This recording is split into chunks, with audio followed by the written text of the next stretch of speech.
नमस्कार, आपके साथ मैं हूं मुस्कान नागदा। आप देख रहे हैं हिंदुस्तान मेल न्यूज।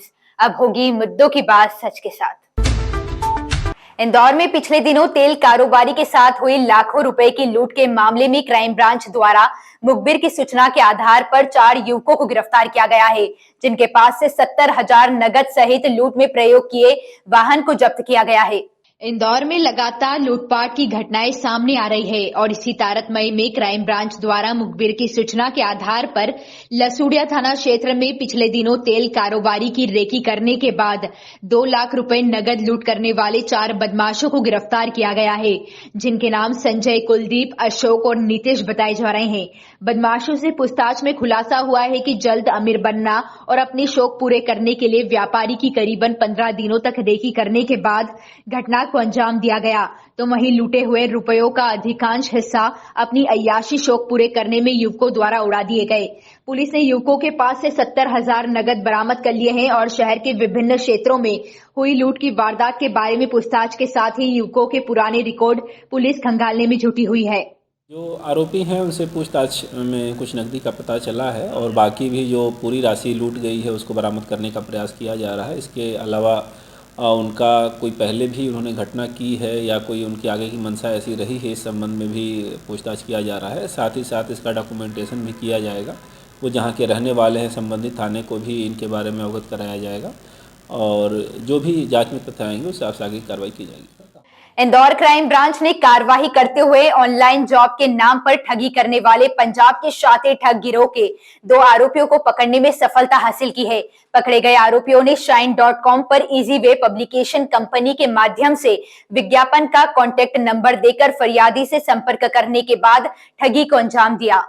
दरअसल फरियादी महेश राठौर ने इंदौर क्राइम ब्रांच में शिकायत की थी, जिसमें फरियादी ने बताया कि उसके द्वारा ऑनलाइन जॉब हेतु इंटरनेट पर सर्च करते shine.com पर इजी वे पब्लिकेशन कंपनी का संपर्क नंबर सहित विज्ञापन दिखा, जिस पर फरियादी के द्वारा ऑनलाइन डाटा एंट्री वर्क हेतु संपर्क करने पर आरोपी के द्वारा घर बैठे डाटा एंट्री कार्य करने पर प्रत्येक पेज के 135 रुपए के हिसाब से पैसे देने के नाम से अलग अलग तरह के झूठ बोलकर 2 माह में करीब 5,48,000 रुपए की ठगी की गई, जिसमें Indore crime branch Indore police की फ्रॉड इन्वेस्टिगेशन सेल के द्वारा तकनीकी जानकारी निकालते हुए पंजाब के मोहाली से 2 आरोपी पुनीत यादव और इंदर सेन को गिरफ्तार किया है। वहीं पकड़े गए आरोपियों ने पूछताछ करने पर बताया कि फरियादी से संपर्क करने पर उसको ऑनलाइन घर बैठे डाटा एंट्री वर्क करने के नाम से झांसे में लेकर फरियादी को रजिस्ट्रेशन, वर्क एक्यूरेसी सॉफ्टवेयर खरीदने एवं सॉफ्टवेयर अपडेट कराने, GST, licence, salary credit, bank transaction fees आदि के नाम पर झूठ बोलकर अलग अलग बैंक व वॉलेट खातों में ऑनलाइन पेमेंट करवाते हुए 5,48,197 रुपए की धोखाधड़ी करना स्वीकार किया। यहाँ पे हमारे द्वारा हमको एक फरियादी के द्वारा ये रिपोर्ट करी गई थी कि उसने shine.com जो एक नौकरी देने की वेबसाइट है, नौकरी और एम्प्लॉयर्स को मिलाने की जो वेबसाइट है, वहाँ पे उसने ऐड देखा था एक नौकरी के संबंध में। वहाँ उनसे संपर्क किया तो उसके बाद अलग अलग चार्जेस के नाम पे, फॉर्म भरवाने के नाम पे, डेटा भरवाने के नाम पे, जीएसटी के नाम पे, रजिस्ट्रेशन के नाम पे अलग अलग बातें करते करते उससे करीब 5.5 लाख रुपए जॉब के लिए उससे भरवा लिए गए और फिर जो है वो उसके बाद उसको जॉब देने में और पैसा वापस करने में आनाकानी करने लगे। तो ये स्पष्ट था कि इसके साथ फ्रॉड हुआ है और जॉब देने के नाम पे ये फ्रॉड जो है इसके साथ हुआ है। इंदौर क्राइम ब्रांच ने एक बड़ी कार्रवाई करते हुए शुक्रवार रात अवैध रूप से नशीली भांग की गोलियां बनाने एवं पैकिंग करने वाली फैक्ट्री पर दबिश देकर 4 लाख से अधिक की 3 ड्रमों में भरी सूखी भांग एवं 34 कार्टून लहरी मुनक्का भांग जब्त कर 2 आरोपियों को गिरफ्तार किया है।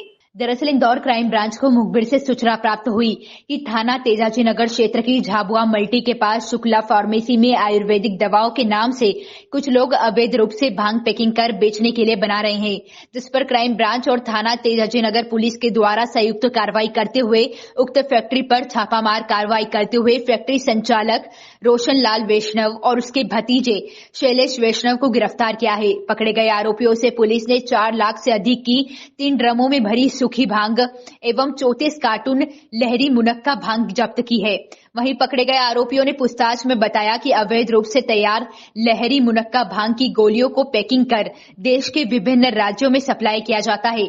पुलिस ने भांग बनाने की फैक्ट्री सहित पैकेजिंग मशीनों को सील करने की कार्रवाई की है। जानकारी मिली कि यहाँ पे तेजाजी नगर तरफ जो है एक रोशन लाल वैष्णव उनके यहाँ पे एक भांग से मुनक्का बनाने की फैक्ट्री संचालित हो रही है और जगह जगह जो है वो शहर में जो है वो प्रोडक्ट बिक रहा है, वो वहीं से आ रहा है और बाहर भी इस तरह का प्रोडक्ट जा रहा है।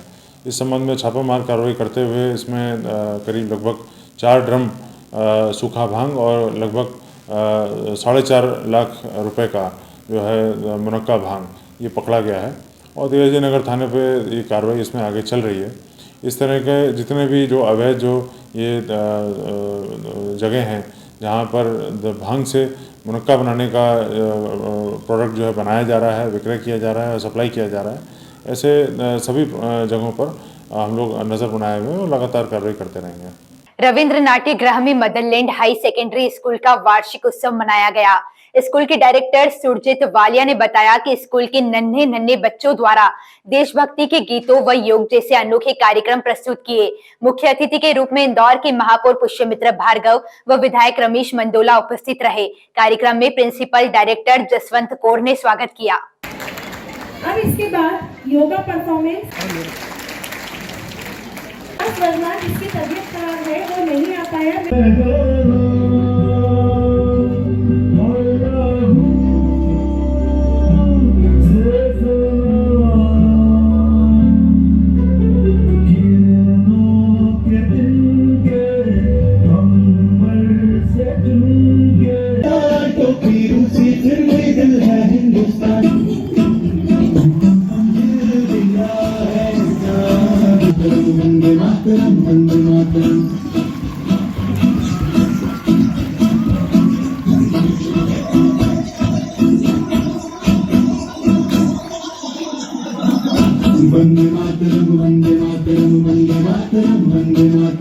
एनुअल फंक्शन करने का ऑब्जेक्टिव ये रहता है कि साल भर हमारे बच्चों ने क्या सीखा, स्कूल बच्चों को क्या सिखा रहा है, उसकी परीक्षा पेरेंट्स लेते हैं।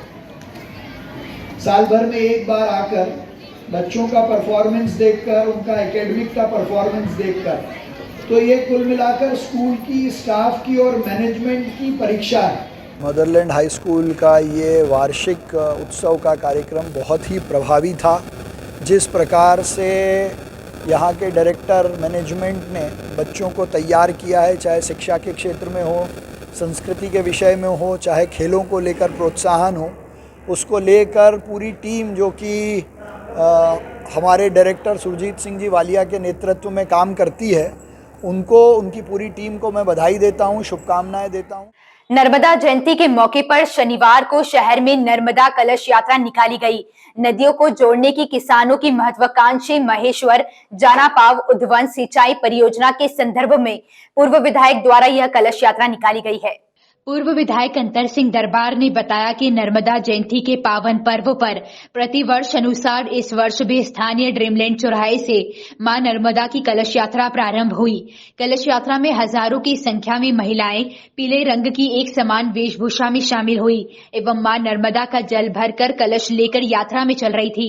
यात्रा ड्रीमलैंड चौराहे से प्रारंभ होकर मेनी स्ट्रीट, कनोट रोड, मानक चौक, सराफा बाजार, फूल चौक, एमजी रोड, केला माता चौराहा, यादव मोहल्ला होते हुए उत्तम गार्डन पर समाप्त हुई।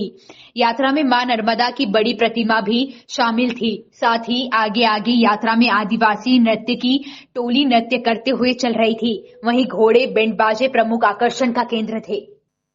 राष्ट्रपति भवन में स्थित मुगल गार्डन का नाम अब अमृत उद्यान कर दिया गया है। आजादी के अमृत महोत्सव के तहत गार्डन का नाम बदला गया है। अमृत उद्यान में 12 किस्म के ट्यूलिप के फूल होते हैं। अमृत उद्यान 31 जनवरी से 26 मार्च तक आम लोगों के लिए खुलेगा। दोपहर 12 से रात 9 बजे तक लोग उद्यान में जा सकेंगे। दिल्ली स्थित राष्ट्रपति भवन के मुगल गार्डन का नाम शनिवार को बदल दिया गया है। अब इसकी पहचान अमृत उद्यान के नाम से होगी। इसे हर साल बसंत के मौसम में आम जनता के लिए खोला जाता है। इस बार 31 जनवरी को खोला जाएगा और 26 मार्च तक लोग यहां घूम सकेंगे। हर साल की तरह इस बार भी 5 से 6 लाख लोगों के आने की उम्मीद है। जनता के लिए पहली बार इसे देश के पहले राष्ट्रपति डॉक्टर राजेंद्र प्रसाद ने खुलवाया था। यहाँ ब्रिटिश और मुगल दोनों के गार्डन की झलक मिलती है। राष्ट्रपति भवन बनाने वाले आर्किटेक्ट एडविन लुटियंस ने इसे बनाया है। नेपाल से 2 विशाल शालिग्राम शिलाएं अयोध्या लाई जा रही है। इनसे श्री राम और माता सीता की मूर्ति बनाई जाएगी। दावा है कि ये शिलाएं करीब 6 करोड़ साल पुरानी है। हालांकि इनसे बनी मूर्तियां गर्भगृह में रखी जाएगी या परिसर में कहीं और स्थापित होगी, यह अभी तय नहीं है। इस पर राम मंदिर ट्रस्ट की अंतिम फैसला लेगा। नेपाल में पोखरा स्थित शालिग्रामी नदी से यह दोनों शिलाएं जियोलॉजिकल और आर्कियोलॉजिकल विशेषज्ञों की देखरेख में निकाली गई है। 26 जनवरी को ट्रक में लोड किया गया। पूजा अर्चना के बाद दोनों शिलाओं को ट्रक से सड़क मार्ग से अयोध्या भेजा जा रहा है। रास्ते में इन शिलाओं के दर्शन और स्वागत के लिए भी लोग जुटे हैं। एक शिला का वजन 26 टन जबकि दूसरे का 14 टन है, यानी दोनों शिलाओं का वजन 40 टन है। ऐसे ही खास खबरों के लिए हमारे साथ बने रहिए। हिंदुस्तान मेल न्यूज पर हमारे चैनल को सब्सक्राइब जरूर करिएगा।